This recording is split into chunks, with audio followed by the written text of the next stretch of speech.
जाता है। अगले दिन चिट्टी बाबू रंगम्मा आंटी को उसके और राजलक्ष्मी के बीच हुआ सारा कांड उसे बता रहा था। तभी राजलक्ष्मी यहाँ आती है और वो चिट्टी बाबू से कहती है, चिट्टी बाबू तुम ही हो क्या? चिट्टी बाबू को कुछ सुनाई नहीं देता है, इसलिए वो रंगम्मा आंटी को पकड़कर घर के अंदर ले जाता है और उससे पूछता है कि उसने क्या बोला। रंगम्मा आंटी उससे कहती है, उसने बोला चिट्टी बाबू तुम ही हो क्या? वो बाहर आता है और कहता है, हाँ मैं ही हूँ चिट्टी बाबू, बोलो क्या काम है? राजलक्ष्मी चिट्टी बाबू से कल के दिन उसके खेत में पानी देने के लिए कहती है और वो यहाँ से चली जाती है। अगले दिन चिट्टी बाबू उसके खेत में पानी देने के लिए आ जाता है, जहाँ उसकी नजर काम कर रही राजलक्ष्मी के संतरे पर पड़ता है। राजलक्ष्मी ये देखते हुए कि चिट्टी बाबू उसका संतरा देख रहा था, वो उसके पास आने लगती है। ये देखते ही चिट्टी बाबू इंजन के पास जाकर उसे फुल स्पीड में कर देता है, जिससे चिट्टी बाबू को राजलक्ष्मी की बातें उसे सुनाई नहीं देती है। ये आइडिया राजलक्ष्मी से बचने के लिए काम आ जाती है। अगले दिन मेले में फिर से चिट्टी बाबू की मुलाकात राजलक्ष्मी से होती है। चिट्टी बाबू उसके पास आता है और राजलक्ष्मी से उसके खेत में चलाए हुए पानी का पैसा मांगता है। राजलक्ष्मी उसे 100 का नोट देती है और उसी पैसों में से राजलक्ष्मी चिट्टी बाबू से उसके लिए चूड़ियाँ दिलाने को कहती है। फिर चिट्टी बाबू राजलक्ष्मी को चूड़ियाँ दिलाने लगता है। तभी दो लोग इनके पास आते हैं और वो राजलक्ष्मी को छेड़ने लगते हैं। चिट्टी बाबू को कम सुनाई देने की वजह से वह भी उनके बातों में हाँ मिलाए जा रहा था। यह देखकर राजलक्ष्मी को गुस्सा आ जाता है और वो चूड़ियों को चिट्टी बाबू के हाथ में रखकर गुस्सा होकर यहाँ से जाने लगती है। राजलक्ष्मी के गुस्से से चिट्टी बाबू को समझ आ जाता है कि जरूर उन दोनों ने कुछ गलत कहा होगा, इसलिए चिट्टी बाबू उन दोनों का पिटाई करना। एक दिन चिट्टी बाबू कहीं जा रहा था, तभी राजलक्ष्मी उसके पास आती है और वो उससे कहती है, मेरे पिताजी मेरे लिए लड़का ढूंढ रहे हैं, क्या तुम मुझसे शादी करोगे? अगर करोगे तो मैं अपने पिताजी को आज शाम तक बता दूंगी। लेकिन चिट्टी बाबू ठहरा बहरा आदमी, इसलिए उसे राजलक्ष्मी की बातें सुनाई नहीं देती, उसे और काम है।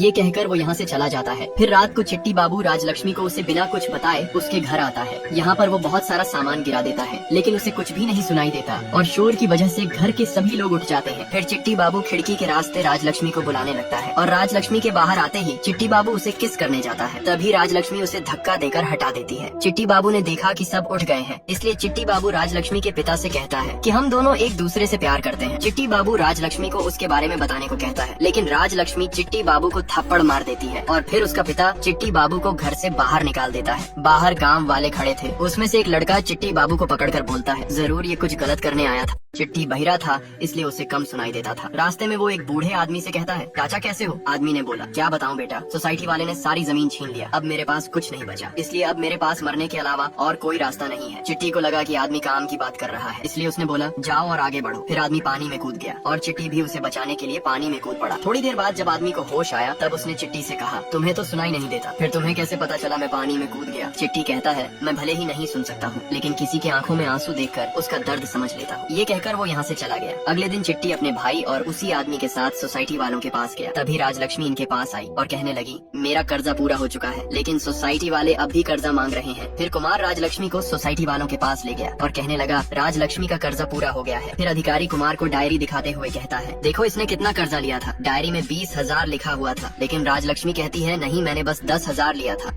अब कुमार ऑफिसर से कहता है, देखो राजलक्ष्मी ने कितना कर्जा लिया था, डायरी में 20,000 लिखा हुआ था। राजलक्ष्मी कहती है कि उसने तो बस 10,000 ही लिया था। ये सुनते ही कुमार इनसे डायरी छीनने लगता है। इसी चक्कर में ऑफिसर को चोट लग जाती है। उसने प्रेसिडेंट के पास जाने को कहा और ये मामला पंचायत में चला गया। पंचायत में जब प्रेसिडेंट राजलक्ष्मी के पिता से पूछा कि उसने कितना कर्जा लिया था, तब डरते हुए राजलक्ष्मी के पिता ने बताया कि साहिब 20,000 लिया था, इसलिए अब वह 20,000 का जुर्माना प्रेसिडेंट कुमार के पिता के ऊपर लगाकर यहाँ से चला जाता है। कुमार का पिता बोलता है, हम कहाँ से लाएंगे इतना पैसा? तभी एक आदमी ने कहा, अपनी जमीन बेच दो। कुमार के पिता ने बोला, मेरी दादी ने उस जमीन को बहुत मेहनत से लिया था, हम नहीं बेचेंगे उस जमीन को। तभी सर नायडू बोला, गांव में सुनने में क्यों आता है कि तुम्हारे दादी के नाम वो जमीन प्रेसिडेंट के पिता ने किया था। तभी चिट्टी बाबू यहाँ आया और उसने कहा, ये क्या बोल रहा था? उसका पिता कहता है, जुर्माना भरने को बोल रहे हैं, हम क्यों भरेंगे जुर्माना? चिट्टी बाबू के यहाँ से जाते ही उसने सर नायडू से धीरे से कहा कि कल वो अपने जमीन के कागजात ले आएगा।